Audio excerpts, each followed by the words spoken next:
Hello दोस्तों, आज मैं फिर आप लोगों के लिए एक और कहानी ले आया हूँ जो कि एक प्रसन्न आत्मा की है।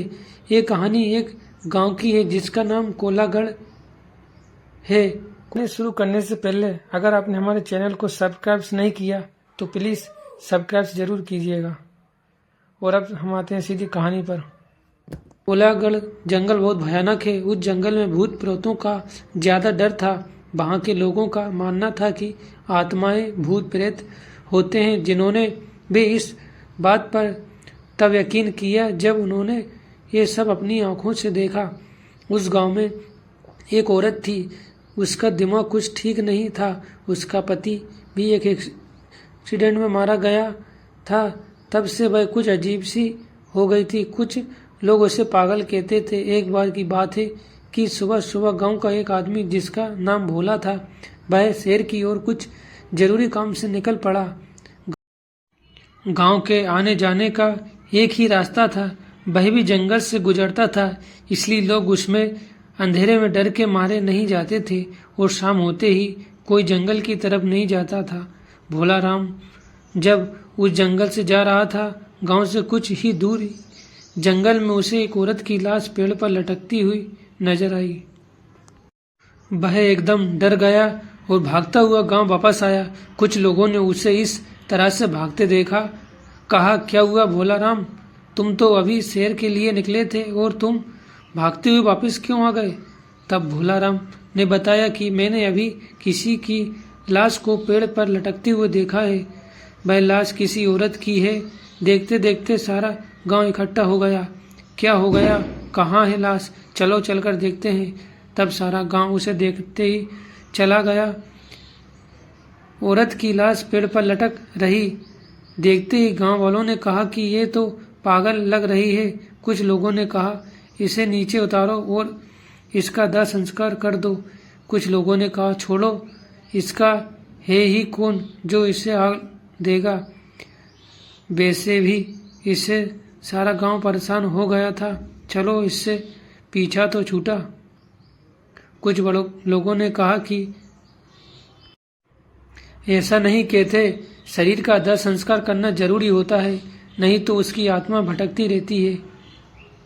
तो कुछ लोगों ने कहा कि तो जाकर उतार ले उसे और कर दे दाह संस्कार। बड़े आए सुझाव देने वाले।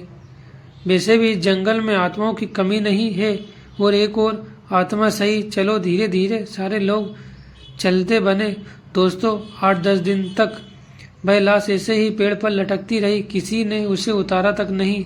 एक दिन अचानक उस लाश की रस्सी टूट गई, पेड़ों पर लटक गई और पत्तों से छुप गई। समय बीतता गया।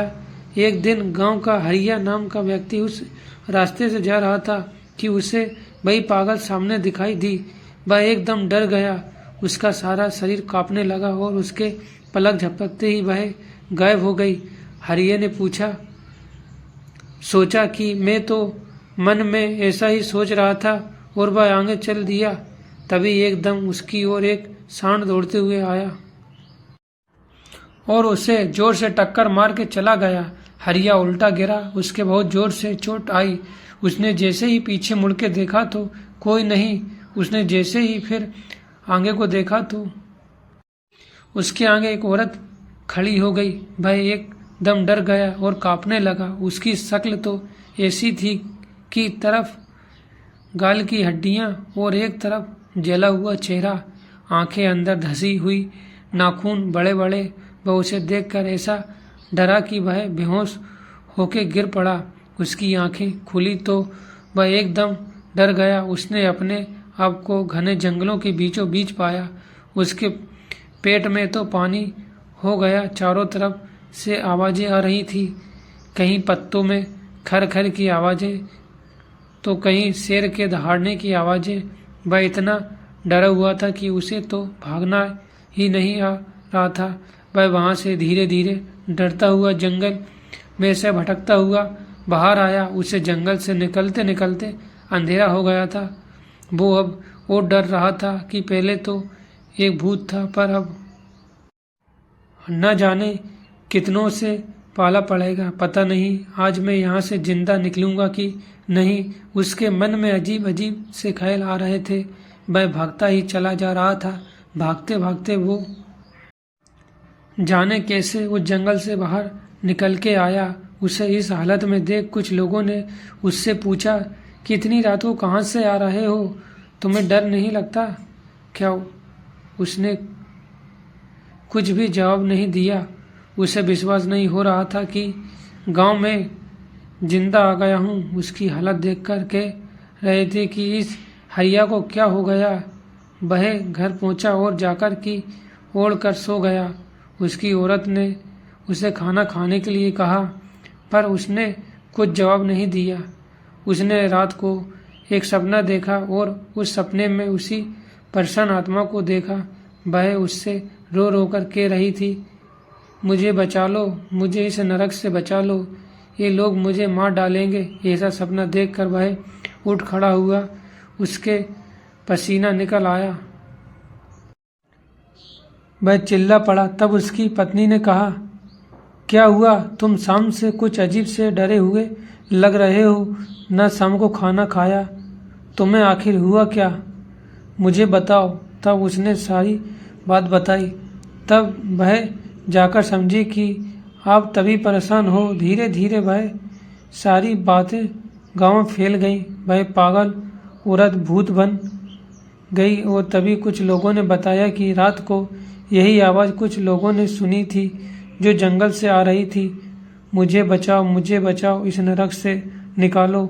अब तो सारे लोग परेशान थे कि शहर का जाने का रास्ता भी बंद हो गया। अब हम क्या करें? तब कुछ लोगों ने कहा कि हम लोगों को किसी महान आदमी की सलाह लेनी चाहिए। ये सब मांजरा क्या है? तब किसी एक आदमी ने कहा कि पास के गांव में। तब कुछ लोगों ने कहा यही ठीक रहेगा। सब लोगों ने उस भगत जी का गांव में बुलाया और उन्हें सारी घटना बता दी। भगत जी ने कहा कि तुमने उसके शरीर को न जलाकर बहुत बड़ी गलती कर दी। चाहे वो कैसी थी, इतना बड़ा जंगल हो के भी तुम लोगों से 4 लकड़ियों का बंदोबस्त नहीं हो पाया था।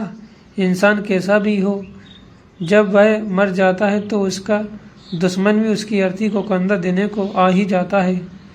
पर तुमने तो सारी सीमाएं तोड़ दी। चलो अब जो भी हुआ उसने निपटने के लिए अब तैयारी करें। तब भगत जी ने हवन किया और अपना ध्यान लगा के देखा तो उसे वह आत्मा बंधी हुई नजर आई। वह पंडित जी ने उसे पूछा कि तुम्हें यहाँ किसने बांधा रखा है? तब उसने कहा कि मुझे एक दरिंदे ने बांध रखा है। पहले उसने मुझे मार के पेड़ पर लटका दिया था, फिर गांव वालों ने मेरे शरीर का अंतिम संस्कार भी नहीं किया। मेरे शरीर को उसने कहीं छुपा के रख दिया। इसने मेरी आत्मा को कैद कर लिया है। जब तक मुझे मुक्ति नहीं मिलेगी इससे, जब तक मैं शरीर का अंतिम संस्कार नहीं हो जाता। मैंने हरिया को भी ये बात बताई। चाहे जब तक मैं उससे कुछ बताती, पर उसने पहले उस भैंसी दरिंदे ने उसे चोट पहुंचाकर बेहोश कर दिया। तब मैंने उसे बचा लिया था। तब पंडित जी सब समझ गए और कहा कि तुम चिंता मत करो, मैं तुम्हें अवश्य मुक्ति दिलाऊंगा। तब भगत जी ने आंखें खोली। तब उन्होंने कहा, चलो मुझे उस पेड़ के पास ले चलो जहाँ वह मरी थी। पंडित जी ने कहा कि जिस तारीख से अंतिम संस्कार करते हैं वह सारा सामान ले चलो। तब गांव वाले सारा सामान लेकर चल दिए। पंडित जी आगे आगे और गांव वाले पीछे पीछे। उन्होंने देखा कि वह पेड़ तो बहुत बड़ा हो गया है, वह बहुत घना हो गया है और लाश का कुछ भी आता पता नहीं है, ना ही उसकी हड्डियों का। तब पंडित जी ने कहा कि सारे लोग ऊपर चढ़ के ढूंढो, हमें एक काम शाम होने से पहले करना है। तब सारे लोग उस पेड़ पर चढ़कर लाश को ढूंढने लगे। बहुत देर तक वह लाश नहीं मिली। सारे लोग सोचने लगे, लाश गई तो गई कहाँ? न हड्डियों का पता कहाँ गई, एक भी हड्डी नहीं मिलती। तब पंडित जी ने नींबू दे दिया सबको और कहा, जहाँ ये नींबू लाल हो जाए समझना वहीं पर लाश है। 2-3 मिनट बाद एक आदमी ने कहा, ये रही लाश, ये तो हड्डियों का ढांचा है। उसका इतना कहते ही सारे लोग चीखने लगे, भूत भूत।